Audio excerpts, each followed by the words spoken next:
نحمدہ ونصلی ونسلم علی رسولہ الکریم اما بعد فاعوذ باللہ من الشیطان الرجیم بسم اللہ الرحمن الرحیم یا ایہا الذین آمنوا ادخلوا فی السلم کافہ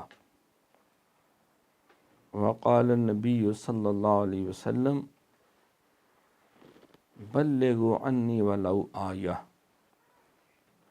صدق اللہ مولانا العظیم و صدق رسولہ النبی الکریم رب اشرح لی صدری ویسر لی امری واحلل عقدۃ من لسانی یفقہوا قولی اللہم صلی علی سیدنا و مولانا محمد و آلہ و صحابہ سیدنا و مولانا محمد و بارک وسلم صلی علیہ۔ دماغوں سے آؤ دلوں کی طرف، بڑھاؤ قدم منزلوں کی طرف، فقیروں کی صحبت بڑی چیز ہے، کبھی آؤ ان محفلوں کی طرف۔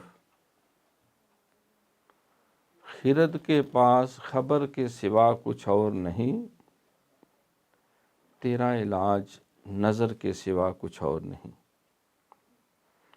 حمد و صلوات کے بعد میرے انتہائی قابل صد احترام، قابل قدر، معزز و محترم حاضرین کرام و سامعین اعظام، خواتین و حضرات و ناظرین کرام، ہفتہ وار مجلس دین و دانش، آج درس مکتوبات امام ربانی حضرت مجدد الافسانی الشیخ احمد فاروقی ماتریدی حنفی نقشبندی رحمۃ اللہ تعالی علیہ۔ حاضر ہوا میں شیخ مجدد کی لحد پر، وہ خاک کے ہے زیر فلک مطلع انوار، اس خاک کے ذروں سے شرمندہ ستارے، وہ خاک جس میں لیٹا ہے وہ صاحب اسرار۔ گردن نہ جھکی جس کی جہانگیر کے آگے، جس کے نفس گرم سے ہے گرمی احرار، وہ ہند میں سرمایہ ملت کا نگہبان، اللہ نے بروقت کیا جس کو خبردار۔ لا ایک بار پھر وہی بادہ و جام ہے ساقی، کہ ہاتھ آ جائے مجھے میرا مقام اے ساقی۔ 300 سال سے ہیں ہند کے میخانے بند، اب مناسب ہے کہ تیرا فیض و عام اے ساقی۔ میری رات کی تاریکی کو مہتاب سے محروم نہ رکھ، کہ تیرے پیمانے میں ہے وہ مے تمام اے ساقی۔ شراب کہن پھر پلا ساقیا، وہی جام گردش میں لاش ساقیا۔ مجھے عشق کے پر لگا کر اڑا، میری خاک جگنو بنا کر اڑا۔ حضرت اقبال رحمۃ اللہ تعالی علیہ نے امام ربانی حضرت مجدد الثانی رحمۃ اللہ تعالی علیہ کی بارگاہ امامت میں، ولایت میں، مجددیت میں خراج عقیدت پیش کیا۔ شہیدان محبت را امام، نازنین ہند و چین و روم و شام، نامش از خورشید و مے تابندہ تر، خاک قبرش از منو تو زندہ تر۔ یک نگاہ خواجہ بدر و حنین، فقر سلطان وار سے جذب حسین۔ امام ربانی حضرت مجدد الافسانی الشیخ احمد فاروقی سرہندی رحمۃ اللہ تعالی علیہ بر صغیر پاک و ہند میں جب اسلام کی کشتی کو اپنے ہی ڈبونے میں لگے ہوئے تھے، مغلیہ شہنشاہ جلال الدین اکبر، بگٹی تحریک، آریہ سماج اور ہندوؤں کی کئی تحاریک سے اور اپنوں اور بیگانوں کے مختلف شرارتوں سے متاثر ہو کر جب اس نے دین اکبری، دین الہی میں تو کہوں گا ایجاد کیا، اور علماء سو سے عالم عاقل عادل کے سارے القابات بھی حاصل کر لیے، تو اس نے اسلام کی جو خوبصورت صورت تھی اس کو مسخ کر دیا۔ اسلام اپنے ہی دیس میں جہاں مسلمان صدیوں سے حکومت کر رہے تھے وہ بیگانہ ہونا شروع ہو گیا۔ 712 میں محمد بن قاسم جو اسلام لے کے آیا، پھر 997 کے بعد پھر جو ہے وہ سلطان محمود غزنوی، سلطان شہاب الدین محمد غوری، قطب الدین ایبک، خاندان غلامہ، خاندان سادات، خاندان تغلق، خاندان لودھی اور دیگر سلاطین دہلی کا ایک طویل سلسلہ 1526 سے لے کر پھر 1707 تک باضابطہ اور 1857 ناکام جنگ آزادی تک جو ہے مغلیہ خاندان کا دورہ رہا، جس میں نازک ترین دور اسلامی نقطہ نظر سے وہ جلال الدین اکبر کا دور تھا۔ 52 سال حکومت کرنے والا موجودہ بھارت، موجودہ پاکستان، موجودہ بنگلہ دیش، موجودہ افغانستان اور دیگر یہ جتنے سارک ممالک ہیں، وہاں تک جس کا سکہ چلتا تھا وہ اس وقت جلال الدین اکبر تھا۔ جب وہ حقیقی صراط مستقیم سے ہٹ گیا اور دین الہی جو دین اکبری کے نام سے مشہور ہوا اور اسلام کی تعلیمات کو بری طرح اس نے مسخ کر دیا، عقیدہ توحید کو، عقیدہ رسالت کو، عقیدہ ملائکہ کو، دیگر جو بنیادی اسلام کے عقائد ہیں، نماز، روزہ، حج، زکوٰۃ اور اسلام کے بے پناہ شعار جو ہیں جس سے اسلام کی رونق ہے، جو تہذیب حجازی کے طرہ امتیاز ہیں، ان کی جگہ اس نے وحدت دیان کا تصور، وحدت قومیت کا تصور اور ہمہ اوست کو بنیاد بناتے ہوئے اس نے باقاعدہ درباروں میں سجدے کروانے بھی شروع کر دیے۔ المختصر یہ ایک طویل داستان غم ہے جس پہ جتنا بھی انسان افسوس کرے یا ماتم کرے اتنا ہی تھوڑا ہے۔ اس گھر کو آگ لگ گئی گھر کے چراغ سے، تو اس وقت اس کو لگام دینا جب کہ اس کا طوطی بول رہا تھا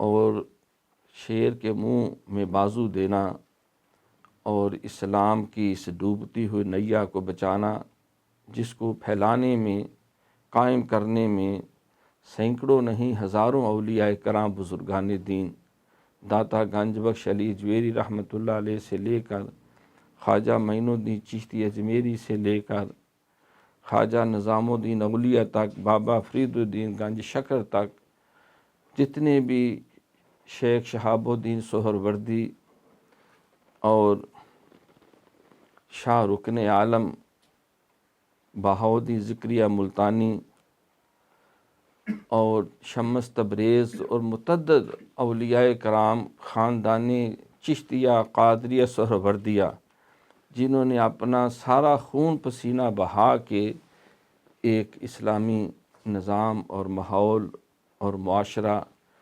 اور سلاطین دہلی کا ایک نظام قائم کیا تھا، جس کی تائید صفوی خاندان اور سلطنت عثمانیہ پورے طور پہ کر رہی تھی۔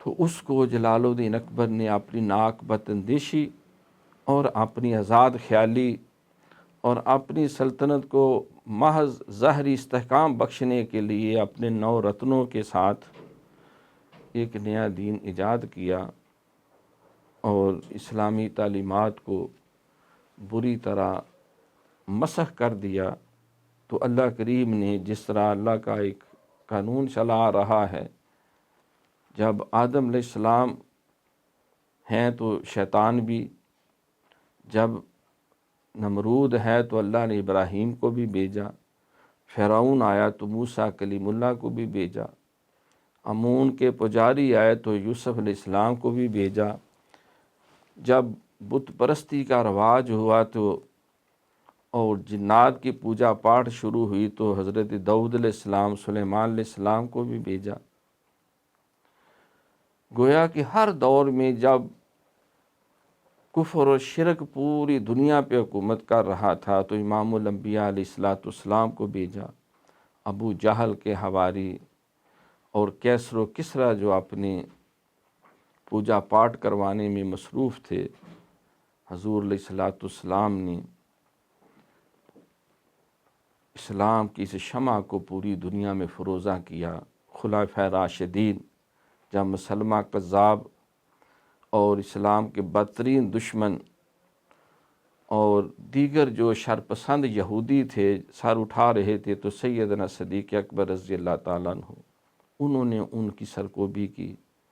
کیسر و کسریٰ کی جب ہر طرف ظلم اور بربریت طاری تھی اور ہر طرف جو ہے وہ کفر و شرک کی وہ نمائندگی کرنے میں لگے ہوئے تھے، تو سیدنا فاروق اعظم رضی اللہ تعالیٰ عنہ انہوں نے ان کی سرکوبی کی، ان کو کچل دیا۔ اور جب بحری بیڑے کے ماں پر روم جو ہے اس سمندروں پہ حکومت کرنے میں لگا ہوا تھا، تو سیدنا عثمان غنی رضی اللہ تعالیٰ عنہ جب جہالت پھیل رہی تھی، افتراق پھیلنے لگا، تو علی المرتضیٰ شیر خدا رضی اللہ تعالیٰ عنہ جب یزیدی قوتیں برسرے پیکار ہوئیں تو حضرت امام علی مقام امام حسین رضی اللہ تعالیٰ عنہ حق کے نمائندے بن کے اس آزاد خیالی سے ٹکرائے، نکل کر خانقاہوں سے ادا کر رسم شبیری، نظام خان کا ہی ہے غم و اندوہ دل گیری۔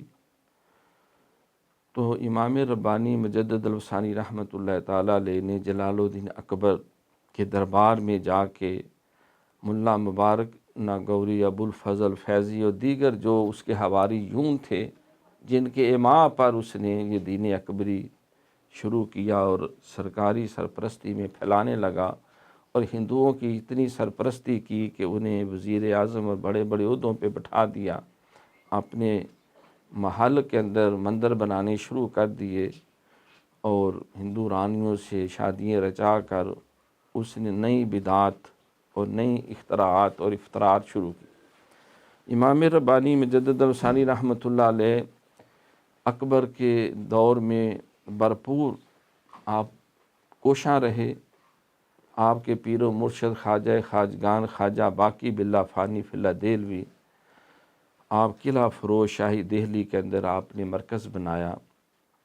مجدد پاک نے اس فکر کو لے کے پھر آگے بڑھے، اور بتدریج پھر جہانگیر کا دور آیا تو جب اکبری خرافات پورے عروج پر تھیں تو آپ نے پھر راست اقدام کیا۔ جرگہ میں میدان اسلام اس وقت جتنے بڑے بڑے گورنر تھے، حکمران تھے، امراء تھے، 2000، 5000، 10,000، 20,000، آپ نے ان کو برین واشنگ کی، ان کا ذہن تیار کیا۔ جو مشن خواجہ خواجگان خواجہ باقی باللہ دہلوی نے سپرد کیا تھا، جن کو اللہ کریم نے خاص طور پر ہند کی سرزمین میں اس متاع دین کو جسے پھیلانے میں پہنچانے میں بڑے بڑے اولیاء کرام بزرگان دین سلسلہ قادریہ چشتیہ سہروردیہ کے انہوں نے اپنی جوانیاں تن من دھن قربان کیا تھا۔ اس لٹتی ہوئی پونجی کو بچانے کے لیے خواجہ باقی باللہ دہلوی نے سلسلہ نقشبندیہ کا یہاں آ کے ایک مرکز قائم کیا، اور اسی فکر کو لے کر امام ربانی حضرت مجدد الثانی پورے صرف ہندوستان نہیں پوری دنیا میں پھیل گئے اور اس مشن کو پھیلا دیا۔ اللہ اکبر۔ تو یہ مکتوب شریف بھی آپ نے اس وقت کی ایک گورنر اور شاہی خاندان کے ایک انتہائی باوقار اور معتمد جو شخصیت تھی، جس کو خان اعظم کا لقب دیا گیا، جن کا اصل میں نام مرزا عزیز تھا، اور وہ اکبر کا رضائی بھائی تھا، یا اکبر نے مرزا عزیز کی والدہ کا دودھ پیا، ان کی گود میں پرورش پایا۔ وہ یہ مرزا عزیز جس کا لقب خان اعظم تھا، اس پہ اس قدر وہ اعتماد بھی کرتا تھا، بھروسہ بھی کرتا تھا۔ اس کا کہنا یہ تھا، جیسا کہ مولانا محمد حسین آزاد جو ہے اس نے دربار اکبری ایک تحقیقی تاریخی کتاب لکھی، اس میں وہ بیان کرتا ہے کہ جلال الدین اکبر کہتا تھا، اگر میں نہتا ہوں اور ننگی تلوار لے کر بھی یہ خان اعظم آ جائے تو مجھے اس سے کوئی ڈر نہیں، یہ میرا رضائی بھائی ہے، اور ہم اکٹھے ہی ایک ہی گود میں پلے بڑے جوان ہوئے۔ کیونکہ نصیر الدین ہمایوں کو جو سخت ظہیر الدین بابر جو مغلیہ خاندان کا پہلا مورث ہے، اس کی بنیاد رکھنے والا ہے، 1526 میں پانی پت کی پہلی لڑائی میں ابراہیم لودھی کو شکست دے کر مغلیہ خاندان قائم کیا، پایا تخت دلی تک، اور پھر اس کے جلدی اس دنیا سے چلے جانے کے بعد جو ہے اس کا بیٹا نصیر الدین ہمایوں، وہ اتنی بڑی سلطنت کو سنبھال نہ سکا، اور بالآخر اس کو جان بچا کے وہاں سے فرار ہونا پڑا، اور پھر صفوی خاندان کی سرپرستی میں بتدریج قدم آگے بڑھاتے بڑھاتے دوبارہ اس نے ہندوستان پہ قبضہ کیا، اور 12 سال عمر تھی جس وقت جلال الدین اکبر کی، وہ اس دنیا سے کوچ کر گیا نصیر الدین ہمایوں۔ تو جلال الدین اکبر نے پھر اس پوری سلطنت کو دنیاوی اعتبار سے، سیاسی اعتبار سے ایک ناقابل تسخیر سلطنت بنا لیا اس پورے خطے میں، لیکن اسلامی تعلیمات سے دوری کی وجہ سے اور اپنی سیاسی مصلحت کی بنیاد پہ روشن خیالی کے نام پر کہ میں ہندوؤں، سکھوں، مسلمانوں، عیسائیوں سب کا مشترکہ ایک لیڈر اور رہنما بن جاؤں، ہندو، سکھ، مسلم، عیسائی آپس میں سب بھائی بھائی، اور یہ کہا کہ سارے ہی یہ لوگ موحد ہیں، توحید پرست ہیں، تو یہ وحدت ادیان کے دین ایک ہی ہے، کوئی اس کو وشنو کہتا ہے، کوئی اس کو بھگوان کہتا ہے، کوئی اس کو اللہ کہتا ہے، کوئی رحمان کہتا ہے، کوئی رحیم کہتا ہے، کوئی مختلف الفاظ ہیں، اصل میں سب کا ٹارگٹ ایک ہی ہے، لہذا یہ سارے ایک ہی اللہ کو، ایک ہی خدا کو پوجنے والے۔ یہ مختلف جو بتوں کی پرستش ہے، یہ بھی بنیادی طور پر جو ہے وہ انہیں اللہ کا، خدا کا جلوہ نظر آتا ہے، تو وہ ہمہ اوست جو ہے اس تصور کو، جو جس کی بنیادیں جو ہے انہوں نے بظاہر وہ جو عقیدہ توحید جو ہے وحدت الوجود، اس کو ایک مسخ کر کے شکل میں ہمہ اوست کہ یہ سب اللہ ہی اللہ ہے، میں بھی خدا، تم ہی خدا، سب خدا ہی خدا، جس کو آج بھی کئی جو جاہل ملنگ جو ہیں، اتنی صدیاں بیتنے کے باوجود بھی وہ اس فکر کو بعض جہالت کی وجہ سے لیے پھرتے ہیں۔ اس کا سد باب امام ربانی مجدد الثانی رحمۃ اللہ علیہ نے عقیدہ وحدت الشہود کے ساتھ جو توحید کا وہ عقیدہ جو قرآن و سنت اور ہر فکری سطح کے عین مطابق ہے، آپ نے اسے پیش کیا۔ تو یہ خط آپ نے خان اعظم کو لکھا، کیونکہ آپ نے ایک ایسی جماعت، آپ کا موقف یہ تھا کہ الناس علی دین ملوکہم، لوگ اپنے حکمرانوں کے دین پہ ہوتے ہیں. اگر فریدی داڑھی رکھ لے تو داڑھی رکھنا بھی ایک ثواب اور ایک فیشن بن جاتا ہے. اگر بادشاہ وقت جو ہے وہ ظہر کی نماز خود پڑھانی شروع کر دے، حاکم وقت ہے، تو سارے دفاتر میں، اسکولوں میں، کالجوں میں، یونیورسٹیوں میں، چاہے ایچیسن کالج ہو یا گورنمنٹ کا لاہور ہو یا کوئی ادارہ ہو یا پنجاب یونیورسٹی ہو، وہ سارے ظہر کی نماز باجماعت پڑھیں گے. جب حاکم وقت جو ہے وہ شیروانی پہن لے گا تو سارے شیروانی پہن لیں گے، وہ ویسٹ کوٹ پہنے گا سارے ویسٹ کوٹ پہن. اگر وہ 5 وقت کا نمازی ہو جائے گا تو لامحالہ چاہے صاحب کو دکھانے کے لیے نماز تو پڑھنی پڑے گی. تو آپ کا موقف یہ تھا کہ عوام کے پیچھے ڈنڈا لے کے چڑھنے کی بجائے کہ تم بندے دے پتر بنو، حکمرانوں کو بندے کا پتر بنایا جائے. لوگ تو حکمرانوں کے دین پہ ہوتے ہیں. العوام و کالا نام، عوام تو جو ہے وہ ڈھول ڈنگروں کی طرح ہیں، جنہیں لایا گلی وہ دے نال ٹر چلی. اوپر سے پھر یہ جو جمہوری نظام ہے یہ تو سراپا اسلامی فکر کے ہی خلاف ہے.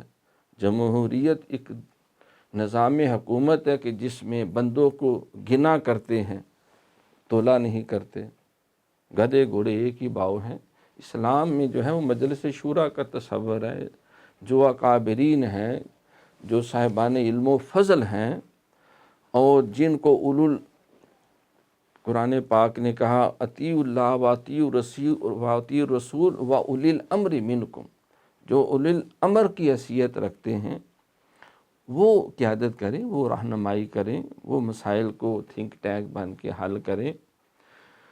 بہرکیف یہ ایک علیحدہ موضوع ہے. تو مجدد پاک کی سوچ یہ تھی کہ 3 طبقے ہیں، اگر ان کو راہ راست پہ لایا جائے تو عوام تو بیچارے جو چل پڑیں گے، اور ان میں جو بڑا طبقہ ہے سب سے وہ حکماء ہیں، وہ حکمران ہیں، وہ کارپرداران حکومت ہیں، جو اصحاب بست و کشاد ہیں. اگر حاکم وقت کی حیثیت آپ فرماتے تھے دل کی طرح، اگر جسم میں دل ہی بند ہو جائے یا دل ہی خراب ہو جائے تو باقی جسم بیچارے کو کوسنے کا کوئی فائدہ نہیں. سرکار نے فرمایا کہ خبردار انسان کے جسم میں گوشت کا لوتھڑا ہے، اگر وہ ٹھیک ہو تو سارا جسم ٹھیک ہے، اگر وہ خراب ہو جائے تو سارا جسم خراب ہے. الا ان فی الجسد مضغۃ اذا صلحت صلح الجسد کلہ واذا فسدت فسد الجسد کلہ الا وہی القلب. وہ دل ہے. یہ طبی طور پہ بھی جس کا ہارٹ اٹیک ہو جائے گیا، ٹانگ ٹوٹ جائے جان بچ جائے گی، سر پھٹ جائے جان بچ جائے گی، ایک ڈیلا نکل گیا جان بچ جائے گی، کوئی اور زخم آئے جان بچ جائے گی. لیکن اگر دل بند ہو گیا تو باقی سارا جسم سلامت بھی ہو تو گیا، وہ سارے مر جائیں گے، بیکار ہو جائیں گے. تو آپ علیہ السلام نے طبی طور پہ بھی اور قلبی طور پہ بھی انسان کا قلب پاک ہو، اس کی نیت ٹھیک ہو. انما الاعمال بالنیات وانما لکل امرئ ما نوی. جب قلب پاک ہے، التقوی ہا ہونا، حضور نے فرمایا تقوی یہاں ہے. ان اللہ لا ینظر الی صورکم ولا الی اموالکم ولکن ینظر الی قلوبکم ونیاتکم. اللہ تمہاری شکل اور مالوں کو نہیں دیکھتا، تمہارے دلوں کو دیکھتا ہے، اور اس کے اندر جو تقوی ہے اس کو دیکھتا ہے. لن ینال اللہ لحومھا ولا دماؤھا ولکن ینالہ التقوی منکم. اللہ تمہارے قربانی کے جانوروں کا گوشت اور خون استعمال نہیں کرتا، بلکہ تمہارے دلوں کے اندر جو تقوی ہے اس کو دیکھتا ہے. یوم لا ینفع مال ولا بنون. قیامت کے دن تمہارے بیٹے اور مال تمہیں نفع نہیں دے گا کہ اگر تم پتر زیادہ تھے، دولت زیادہ تھی لہذا اس کو اعلیٰ جنت دے دے. نو، من اتی اللہ بقلب سلیم. جو قلب سلیم لائے گا، جس کا دل پاک ہے، تو دل پاک ہو تو سوچ بھی پاک ہے، سوچ پاک ہو تو کردار بھی پاک ہے. تو مجدد پاک کا موقف یہ تھا کہ حاکم وقت وہ جس طرح جسم میں دل ہے اس طرح کی حیثیت ہے. تو پہلا طبقہ حاکم وقت ہے اور اس کے حواریون ہیں، اس کی کیبنٹ ہے، کابینہ ہے، اس کے وفاقی وزراء ہیں، یا صوبائی وزراء ہیں ان کو بندے کا پتر بناؤ، اور دوسرا طبقہ علماء کا ہے۔ اگر علماء حق جو ہیں وہ ڈٹ جائیں تو بال بھی کوئی نہیں توڑ سکتا، اور اگر علماء سو ہو جائیں، دنیا دار علماء ہو جائیں، چولی چوک اور جی ازوری جو ہیں وہ حکمرانوں کے آگے پیچھے پھرنے والے مفادات کی خاطر اور دین فروش جو ہیں، تو بیڑا ککھڑ ہو جاتا ہے سارا۔ اور دیکھیں کرونا صاحب جب آئے، خانہ کعبہ بند، مسجد نبوی بند، ساری بڑی بڑی دنیا کی مسجدیں بند، پاکستان میں ساری مسجدیں کھلی ہوئی، علماء ڈٹ گئے۔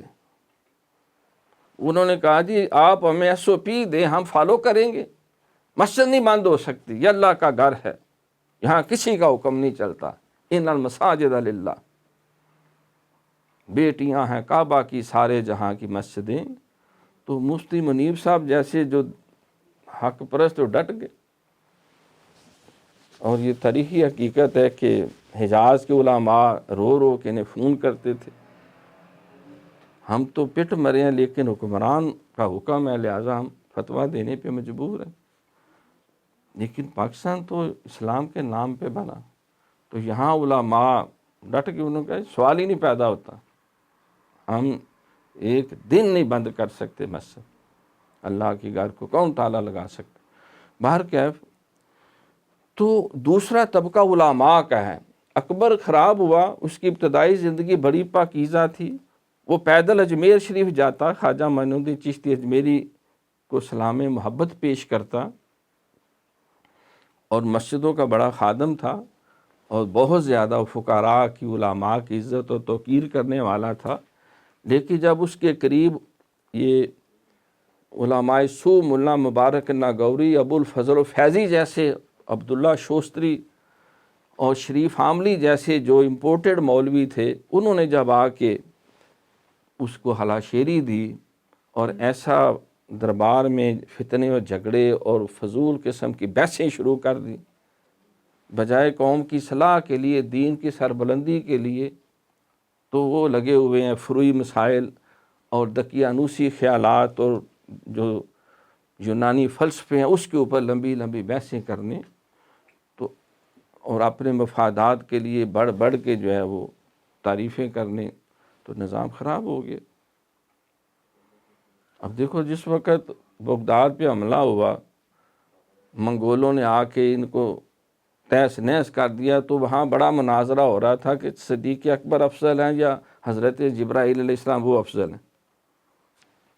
بھی ہے کوئی موضوع بنتا، اور وہی وہ فرشتہ ہے، فرشتوں کا امام ہے، یہ امیر المومنین ہے، حضور کے خلیفہ ہیں، یہ انسان ہیں اور وہ ملائکہ میں سے ہے، اور قرآن و حدیث کے اندر پورے سب کی ڈیوٹیاں موجود ہیں، لیکن اس پہ اوپر سارا زور لگا ہوا تھا۔ اور جب اندلس اور سپین کو طارق بن زیاد نے، وہ غازی وہ تیرے پر اسرار بندے جنہیں تو نے بخشا ہے ذوق خدائی، دو نیم ان کی ٹھوکر سے سحر اور دریا، سمٹ کر پہاڑ ان کی ہیبت سے رائی، دو عالم سے کرتی ہے بے گانا دل کو، عجب چیز ہے لذت آشنائی، شہادت مطلوب مقصود مومن، نہ مال غنیمت نہ کشور کشائی۔ تو طارق بن زیاد نے کشتیاں ساڑ دی، اس نے کہا یا شہید ہو جائیں گے یا فتح یاب ہوں گے۔ تو جب اندلس پہ حملہ کیا تو وہاں بہت بڑا عیسائیوں کا ایک اجتماع ہو رہا تھا، اور اس بات پہ ان کے پادری بحث کر رہے تھے کہ جس دراز گوش پہ حضرت عیسیٰ علیہ السلام، یعنی جس ڈونکی پہ وہ سواری کرتے تھے، اس کی لد کھانا باعث ثواب ہے یا وہ لد نہیں کھائی جا سکتی۔ دیکھو کہ ہے موضوع۔ تو قوم جب اس طرح کے لوگوں کے ٹیکے چڑھ جائے، تو آپ نے فرمایا کہ اصل قرآن و سنت کرائٹیریا، سرکار نے فرمایا ترکت فیکم امرین، دو چیزیں تمہارے پاس چھوڑ کے جا رہا ہوں۔ خطبہ جات الوداع میں فرمایا کتاب اللہ و سنت رسول ہی، اللہ کی کتاب قرآن ہے، اور دوسری اس کے نبی کی سنت ہے، اس کی سیرت ہے، اس کا کردار ہے، اس کے سارا کا سارا عمل ہے، ایک قرآن کاغذ میں، ایک سرکار کی جیتی جاگتی سیرت۔ یہی وجہ ہے کہ جب سیدہ طیبہ طاہرہ ام المومنین سیدہ عائشہ صدیقہ رضی اللہ تعالیٰ عنہ، جو آقا علیہ السلام کے ماحول میں ہی پروان چڑھی، آپ کی زیر سایہ جن کی ساری زندگی گزری، چھوٹی عمر میں سرکار کے قدم میں آئیں اور سارا دین جو ہے وہ سیکھا۔ اور جبریل امین اس وقت وحی لے کے آتے جب حضور سیدہ عائشہ صدیقہ رضی اللہ عنہ کے حجرہ میں ہوتے۔ علماء کا موقف ہے کہ دین کے اگر 3 حصے کریں تو 1,40,000 صحابہ نے 2 حصے دین دیا، اور اکیلا ایک حصہ جو ہے، تیسرا حصہ سیدہ عائشہ صدیقہ رضی اللہ تعالیٰ عنہا نے وہ امت کو عطا کیا ہے۔ آقا کی نجی زندگی، گھریلو زندگی، آپ کی کیفیات جو ہیں، وہ معاملات جو ہیں اللہ کے ساتھ، جبریل امین کے تشریف آوری۔ تو سیدہ عائشہ صدیقہ رضی اللہ عنہا سے پوچھا گیا، ہمیں بتائیں سرکار کیسے تھے، سیرت۔ فرمایا بھئی ایک قرآن ہے جو تم کتاب سے پڑھتے ہو، ایک قرآن ہے جو سرکار کی سیرت ہے۔ کانا خلق القرآن، سرکار سراپا قرآن۔ تو مجدد الثانی رحمۃ اللہ علیہ، آپ کی فکر کا جو مرکزی نقطہ تھا، حکمرانوں کو سیدھا کرو اور علماء کا کبرہ درست کرو، انہیں الدنیا مزرعۃ الآخرہ، آخرت دکھاؤ کہ یہ دنیا عارضی ہے، یا مفادات کے لیے دین کو برباد نہ کرو، اپنی عاقبت خراب نہ کرو۔ تم کو اللہ نے بڑا رتبہ دیا، والذین اوتوا العلم درجات انما یخشی اللہ من عبادہ العلماء۔ تم علماء حق بنو، جس کے قلم کی سیاہی جو ہے وہ شہید کے خون سے بہتر ہے، جو قوم کے لیے جو ہے وہ ایک رہنما کی حیثیت رکھتے ہیں، پیشوا کی۔ فرمایا ان کا قبلہ درست ہو گیا جب یہ حق پہ ڈٹ گئے، علماء حق ہو گئے، تو پھر حکمران تو کیا، ان کا باپ بھی کچھ نہیں کر سکتا۔ اور تیسرا آپ کا موقف تھا صوفیاء کرام، مشائخ اعظام، کیونکہ آپ سمجھتے ہیں یہ جو روحانی پیشوا ہیں، جن کے ساتھ لوگ عقیدت رکھتے ہیں، محبت رکھتے ہیں، جو اپنا تن من دن گھر بار ہر شے جو ہے وہ قربان کر کے دین کی خدمت کرتے ہیں، عوام کے اندر گل مل کے رہتے ہیں، انہی کی بولی بولتے ہیں، انہی کے ساتھ رہ کر ان کے دلوں کو، ان کے قلب کو، ان کے روح کو، ان کے کردار کو، ان کے اخلاق کو وہ پاک کرتے ہیں۔ خود بھی علماء ہوتے ہیں لیکن انداز ان کا جو ہے وہ فقراء جیسا ہے، الفقر و فخری۔ سرکار نے فرمایا کہ فقر میرے لیے باعث فخر۔ اللہ اکبر، نہ پوچھ ان خرقہ پوشوں کی، ارادت ہو تو دیکھ ان کو، ید بیضا لیے بیٹھے ہیں اپنی آستینوں میں۔ نگاہ ولی میں یہ تاثیر دیکھی، بدلتی ہزاروں کی تقدیر دیکھی۔ تو اولیاء کرام، بزرگان دین یا مشائخ اعظام جو ہیں، آپ نے فرمایا کہ ان کی نیتوں اور کردار کا قبلہ درست کرنا بھی ضروری ہے، کیونکہ اگر یہ خانقاہوں میں بیٹھ کے صرف بھنڈارے اور لنگر اور تبرک اور ہدیے اکٹھے کرنے میں لگ گئے تو پھر قلب کی، روح کی پاکیزگی کا کون سامان کرے گا؟ تو آپ نے تیسرا صوفیاء خام جو ہیں ان کو فوکس کیا کہ یہی شیخ حرم ہے جو چرا کے بیچ کھاتا ہے، گلیم و بوزر دل کے اویس و چادر زہرا۔ اور جو ہمارا ایک پروہتی نظام ٹائپ سا لوگوں نے بنا دیا تھا، یا بعض جگہوں پہ چل رہا ہے کہ زاغوں کے تصرف میں عقابوں کے نشیمن، میراث میں آئی ہے انہیں مسند ارشاد۔ تو بس نذرانہ نہیں سود ہے پیران حرم کا، ہر خرقہ سالوس کے اندر ہے مہاجن۔ تو آپ نے اس فکر کو کہا کہ نکل کر خانقاہوں سے ادا کر رسم شبیری۔ امام علی مقام سے بڑا فقیر کون ہے؟ امام علی مقام سے بڑا رہنما کون ہے؟ تو وہ میدان کارزار میں نکلے، سارا کنبہ بھی شہید کرانا پڑا، کرا دیا، اپنی جان بھی قربان کرنی پڑی، کر دی، لیکن سر داد نہ داد دست در دست یزید، حقہ کے بنائے لا الہ الا اللہ۔ امام ربانی کا، ان کا بھی سارا گھر لوٹ لیا، جاگیریں ضبط کر لی، لائبریری کو آگ لگا دی، خاندان کو بھگا دیا سرحد سے، اور جیل کے اندر گوالیار میں بند کر دیا۔ صحبتیں برداشت کی آپ نے، لیکن بالآخر جال حق و زحق الباطل ان الباطل کان زہوقا۔ تو آپ کا جو طریقہ تبلیغ اور رہنمائی تھا وہ مکتوب اس کے اندر اسی کو، جو کچھ میں نے آپ کو عرض کیا ہے، یہ اسی مکتوب کی میں نے شرح سادہ لفظوں میں پیش کی۔ اب اصول برکت کے لیے مکتوب شریف بھی سماعت فرما لیں۔ آپ فرماتے ہیں اسلام کے ضعف اور مسلمانوں کی خاری پر افسوس کرنے اور اہل اسلام کو تقویت دینے اور احکام جاری کرنے کی ترغیب دینے میں خانِ اعظم کی طرف آپ نے یہ خط لکھا ہے،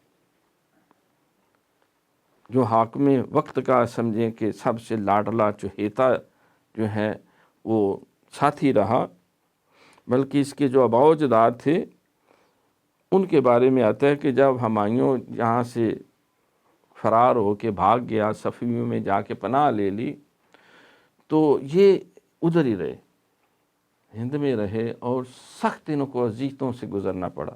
ان کے پورے خاندان کو انہوں نے ٹگے ٹنڈ کر دیا، اور ساری صحبتیں یہ برداشت کرتے رہے، لیکن بہرحال وہ اسلامی فکر کے ساتھ جو ہے وہ قائم رہے، ڈٹے رہے، تا وقتے کہ ہمایوں پھر واپس آیا، اور پھر آگے جلال الدین اکبر کا دور آیا، تو پھر انہوں نے ان خدمات کے صلے میں بھرپور جو ہے ان کی پذیرائی کی۔ اور خانِ اعظم اس وقت خان سمجھا جاتا تھا، خان کا لفظی معنی جو ہے وہ سید کو کہتے ہیں، بزرگ کو کہتے ہیں، لیڈر اور رہنما کو کہتے ہیں۔ جس طرح قبائل کے مختلف قبیلوں کا جو سردار ہوتا تھا، تو یہ لفظ جو ہے ترکی زبان سے یہ استعمال میں آیا ہے، خان۔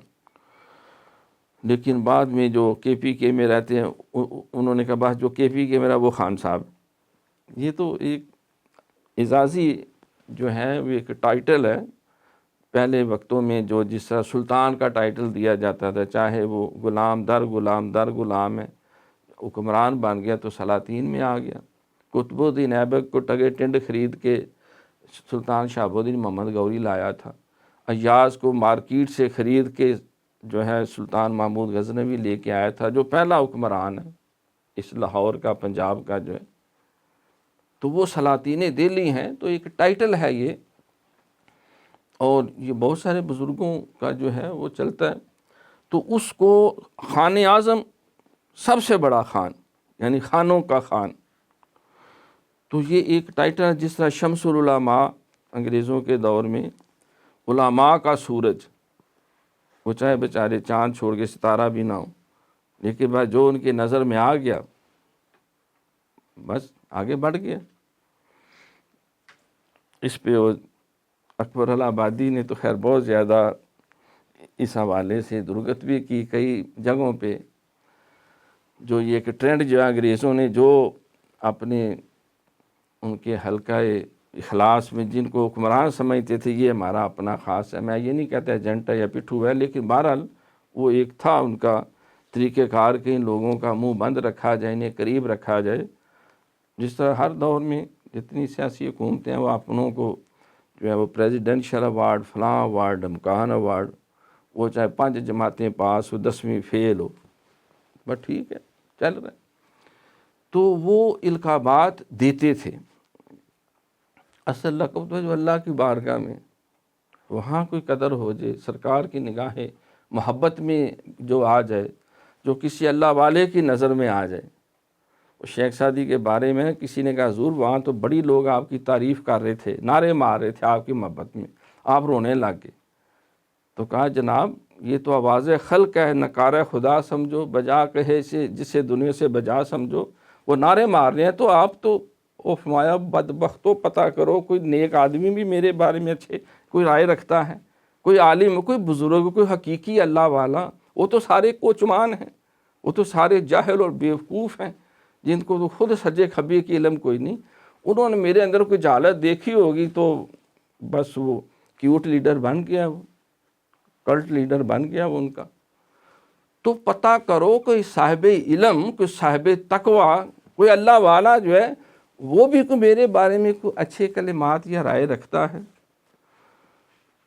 تو یہ حکمرانوں کے یہ چلتا رہتا نظام۔ بہرحال خان اعظم سب سے بڑا خان، تو انگریزوں نے بھی بہت سارے اور کئی موقعوں پہ ایسا آئے کہ انہوں نے اتار کر سارے القابات اس کی منہ پہ مارے، چل لے جا، ہمیں کوئی نہیں ضرورت تیرے کسی لقب کی، جب تو دشمن ہے اسلام کا، جب تو دشمن ہے مسلمان۔ تاجدار گرڑاشی کو لقب لے کے پیچھے پھرتے میں خبردار، مجھے کسی تمہارے شمس العلماء اور فلاں ٹمکان مفتی کائنات کے لقب کی کوئی ضرورت نہیں۔ اللہ اکبر، اعلیٰ حضرت کو بھی پیشکشی ہوتی رہی، خبردار لے جاؤ اس کو، مجھے کوئی ضرورت نہیں ہے۔ اللہ اکبر، کروں مدح اہل دور رضا، پڑ اس بلا میں میری بلا، اور میں گدا ہوں اپنے کریم کا، میرا دین پارہ نا نہیں۔ میں کوئی روٹیاں لینے اور مانگنے کے لیے جو ہے وہ چاپلوسیاں کروں اور تمہاری تعریفیں اور قصیدے کروں؟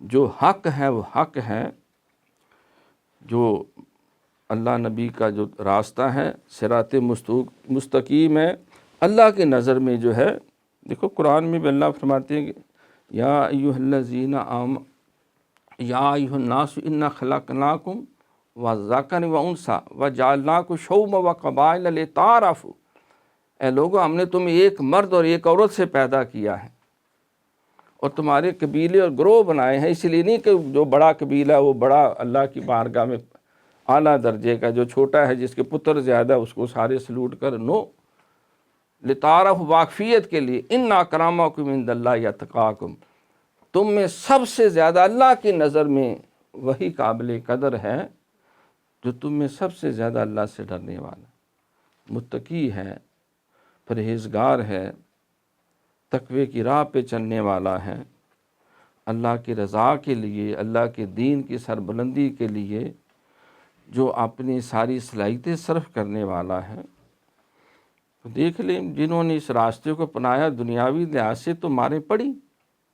امام اعظم ابو حنیفہ، 1.25 ارب سے زیادہ لوگ آج بھی ان کے نقش قدم پہ اس کی تقلید کرتے ہیں، ان کا کلاوہ غلامی انہوں نے علماء نے گلے میں ڈالا، وقت کے امام داتا گنج بخش علی اجویری جیسے، مجدد الافسانی جیسے، لاکھوں کروڑوں ایسے فقراء اور مشائخ اور علماء ہیں جو فقہ حنفی کے مطابق اپنی زندگیاں گزارتے رہے۔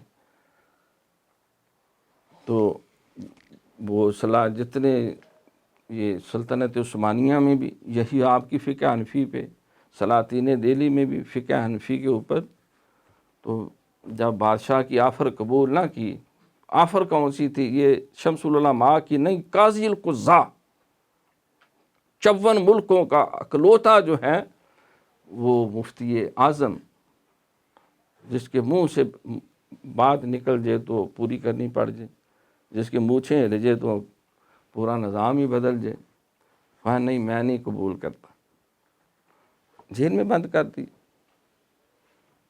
تو جیل میں ہی آپ نے دارالعلوم حنفیہ بنا لیا، پھر اس پہ پابندی لگا دی، بالآخر جیل میں ہی وصال فرما گئے، اور جنازہ بھی جیل سے ہی نکلا۔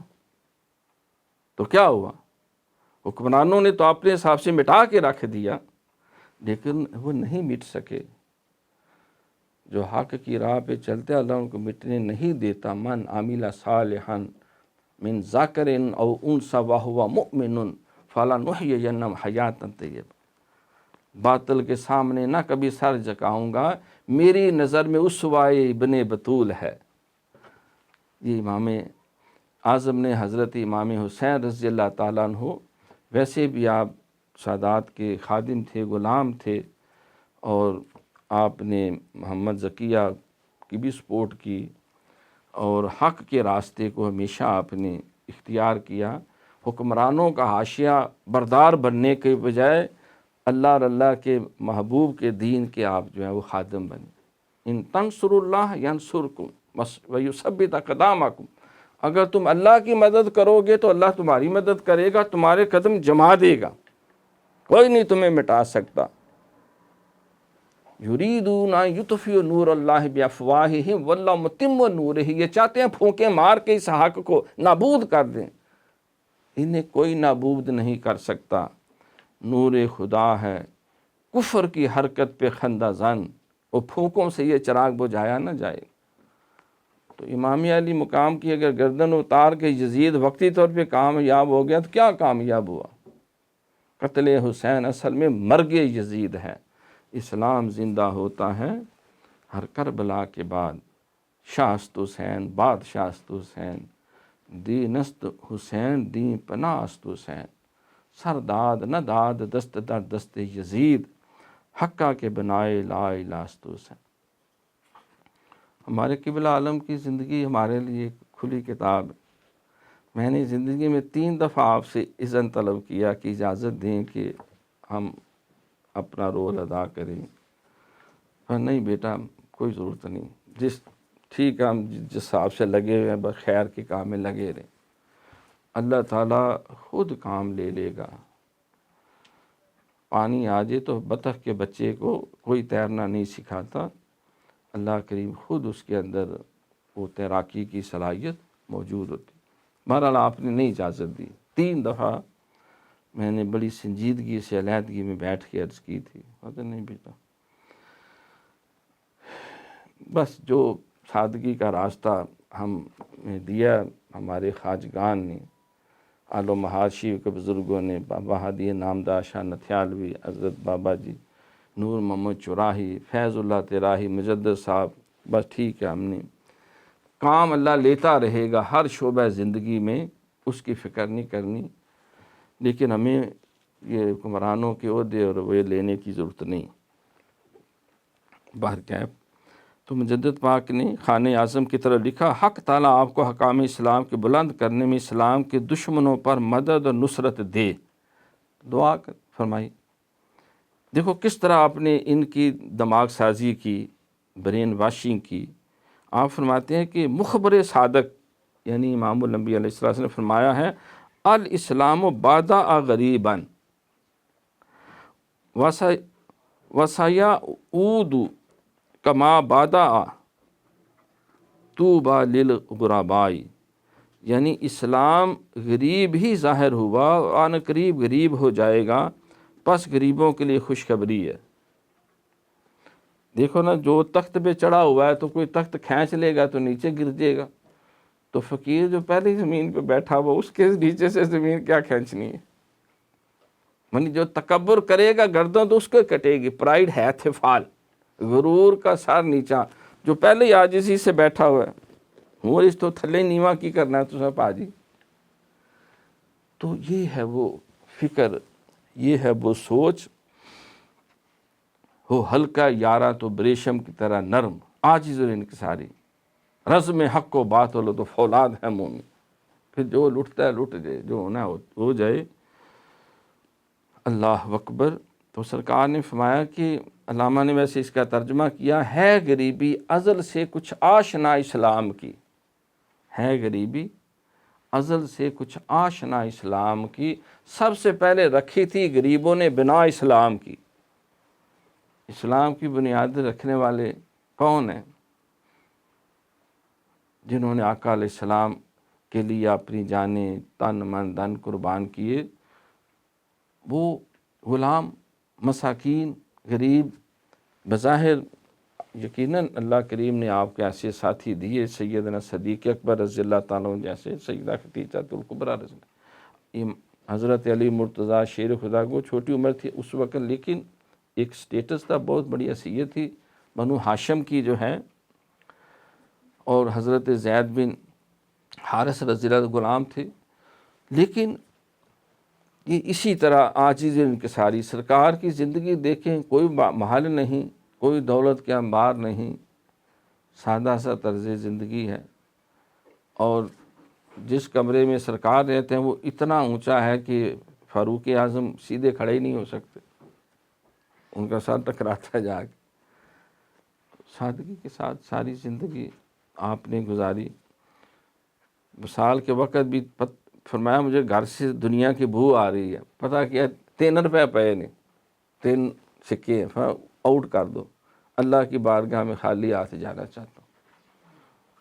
اور 2 لوگوں کے لیے بمشکل اتنے وہ جو تھے جس سے آٹا تیار کر کے بی بی عائشہ صدیقہ سرکار روٹی کھا سکتے.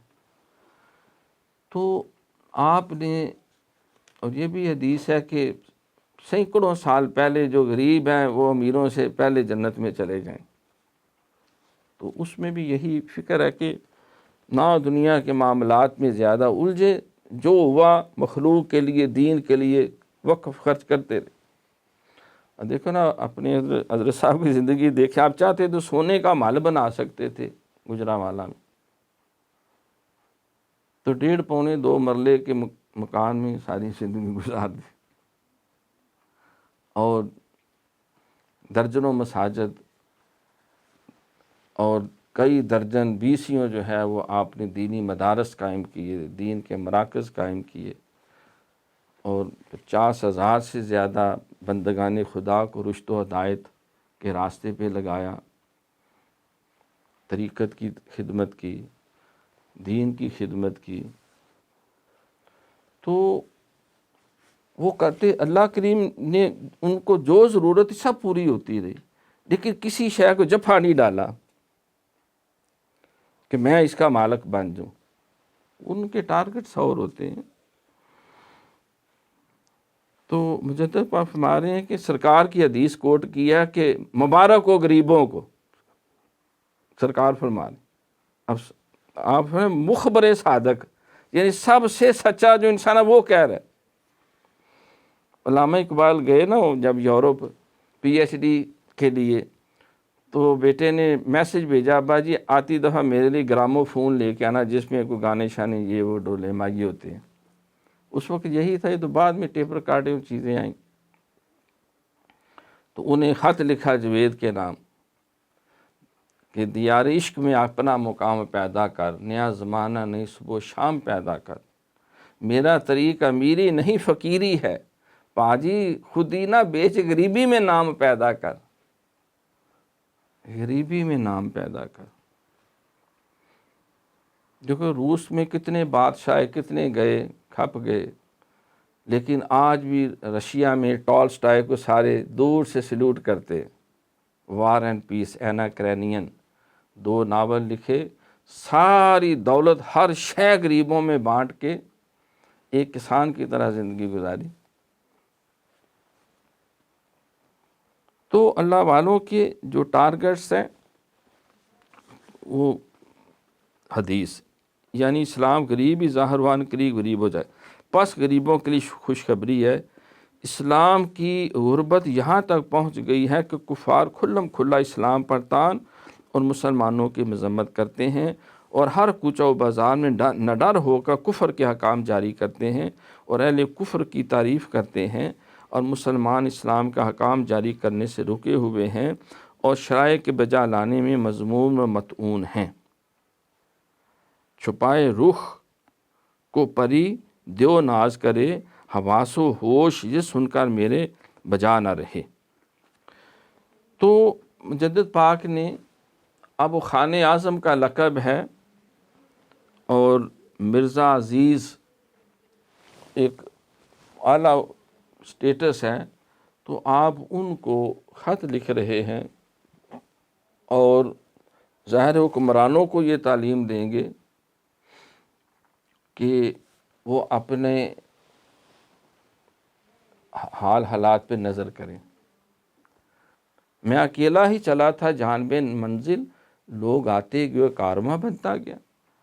تو اگر ان کی جڑوں کو یا ان کے اثرات کو دور دور تک دیکھا جائے تو معلوم ہوگا کہ یہ نہ سمجھیں کہ ایک استاد اگر اپنی ذمہ داری ایمانداری سے ادا کرتا ہے تو صرف وہ اپنا صرف تنہا کو جسٹیفائی کر رہا ہے، نہیں، اس کے ہاتھوں سے جو طلبات تیار ہوں گے، طالبات تیار ہوں گی، جہاں جہاں وہ اخلاص کی خوشبو دلوں تک جائے گی، وہ دماغوں کو روشن کرے گی، وہ کردار کو پرنور کرے گی، وہ ایک بچی اگر راہ راست پہ آ جائے، وہ بچی نہیں پورا خاندان سنور جاتا ہے. ایک افسر اگر راہ راست پہ آ جائے تو پورا محکمہ ہی بدل جاتا ہے. دیکھو نا، جب بنو امیہ کے خاندان میں یزید تخت پہ بیٹھا ہے تو انتشار ہے، اور دین کا جو حلیہ بنا، 1 سال خانہ کعبہ کو آل رسول کو شہید کیا، 1 سال خانہ کعبہ کو جلایا، 3 سال مسجد نبوی کا بے حرمتیاں ہوئیں. اسی تخت پہ جب عمر بن عبدالعزیز بیٹھا ہے تو جو جیل میں جاتا وہ اللہ کا ولی بن کے نکل آتا.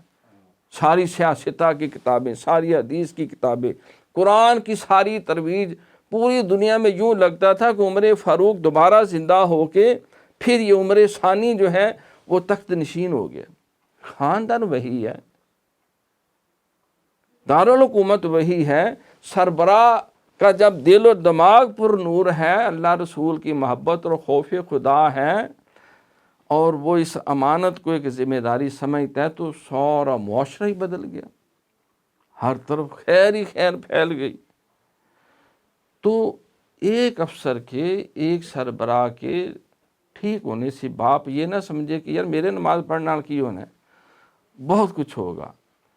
2 سال کا بچہ بھی سب کچھ دیکھتا ہے، سمجھتا ہے، منہ سے بے شک بول نہیں سکتا. تو انسان جب خیر کی راہ پہ چلتا ہے، دیکھو تبلیغ جو ہے وہ صرف، دیکھو میں تو واز کر رہا ہوں اور نیٹ پہ ہمارے جتنے وابستگان یا محبت نسبت والے دیکھ رہے ہیں، سن رہے ہیں، زبان استعمال ہو رہی ہے. حضور علیہ الصلوۃ والسلام کا طریقہ بالکل مختلف اور ایک عجیب کیفیت کا تھا. آپ دیکھو 40 سال آپ نے تبلیغ کی لیکن منہ سے کچھ بھی نہیں کہا. صادق اور امین کا لقب، شرافت کا لقب، تجارت کے اندر ایمانداری کا، امانت، دیانت، صداقت، جتنے اوصاف حمیدہ اخلاق جلیلہ موجود ہیں. سرکار نے کوہ صفا پہ چڑھ کے کہا اگر میں یہ کہوں پیچھے سے ایک فوج آ رہی ہے پہاڑ کے تم پہ حملہ کرنے کے لیے، مکے والے مان لو گے؟ سرکار مان لیں گے حضور، آج تک ہم نے تو کوئی جھوٹی بات آپ سے سنی نہیں. یہ ہے تبلیغ. سیرت نگار لکھتے ہیں کہ غزوہ تبوک میں سرکار لے کے گئے 30,000 کے لگ بھگ فوج شاہ ارکل سے لڑنے کے لیے. وہ 2.25 یا 2.25 لاکھ فوج لے کے آیا. کم و بیش 21 دن وہ قریب بیٹھا رہا، مقابلے میں نہیں نکلا. وہ سب نے کہا یار ان کو تو ہم کچا چبا دیں گے. اس نے کہا بے وقوفو، آج تک کسی نبی رسول کے خلاف لڑنے والا زندہ نہیں بچا، سب ہلاک ہو جائیں گے. موسیٰ علیہ السلام کے پاس کون سی فوج تھی؟ فرعون کی ساری فوج، سارے سپاہ سالاروں سمیت دریائے نیل میں اللہ نے ڈبو کے مار دی. وہ کیوں مرنا جے، چند دن زندہ رہو، چپ کیت کر کے بیٹھے رہو، محمد صلی اللہ علیہ وسلم کے خلاف نہ نکلنا، مارے جاؤ گے سارے. تو کچھ لوگ وہ غزوہ تبوک میں نہیں گئے، جو منافقین تھے یا جنہیں سرکار نے روکا، وہ تو ایک حکمت تھی. علی پاک کو پیچھے ذمہ داری دے کے چھوڑا. سرکار جب واپس آئے، ان کا خیال تھا کہ مسلمانوں نے تو سب نے برباد ہو جانا ہے، انہوں نے کچا کھا جانا ہے، اتنی بڑی فوج ہے جن کو لڑنے جا رہے ہیں، تو لہذا ہمیں جانا گوائیے. لیکن سرکار فتح یاب ہو کے واپس آئے، ارکل سے لڑے بغیر. باقی جتنے وہاں حکمران چھوٹے درجے میں تھے سب نے اطاعت کر لی، اسلام پھیل گیا. تو آپ نے بلوایا ان کو. وہ منافقین آ کے انہوں نے کہا، کسی نے کہا میں نے بیٹی کی شادی کرنی تھی، کسی نے کہا میں بیمار تھا، کسی نے کہا میں سفر پہ گیا، کسی نے کہا جی میں کھجوریں پکی ہوئی تھی تو ضائع ہو رہی تھی، اتنے میں فوج چلی. بہانے کیے، جو بھی عذر پیش کیے، سرکار نے سب کو بیچ دی. ٹھیک ہے ٹھیک. حضرت کعب بن مالک رضی اللہ تعالیٰ عنہ اور 2 ان کے ساتھ اور ایسے صحابی تھے، وہ سرکار کے سامنے آئے اور آپ نے پوچھا بھی آپ کعب بن مالک نہیں آئے، جہاد میں ساتھ نہیں گئے؟ تو انہوں نے ایک جملہ صرف کہا، حضور کوئی جواز نہیں، کوئی وجہ نہیں، اور ساتھ 2 آنسو بھی گر گئے. یعنی کوئی بہانہ نہیں، غلطی ہوگی۔ اب وہ ایک جملے نے جو کچھ کمیونیکیٹ کیا اور دو آنسوؤں نے جس طرح تائید کی، فرمایا اب تمہارا فیصلہ اللہ کرے۔ تو اللہ کریم نے پھر ان کی بریت اور ان کی شان میں قرآن پاک میں آیت نازل کر دی، اور قیامت تک کے لیے ان کو نام کو بھی اللہ نے زندہ جاوید کر دیا۔ تو یہ جو کمیونیکیشن تھی سچائی کی، خاموشی کی، تو اسے کہ بولنا ضروری نہیں۔ اب تعلیم کے لیے میں بات عرض کر رہا ہوں،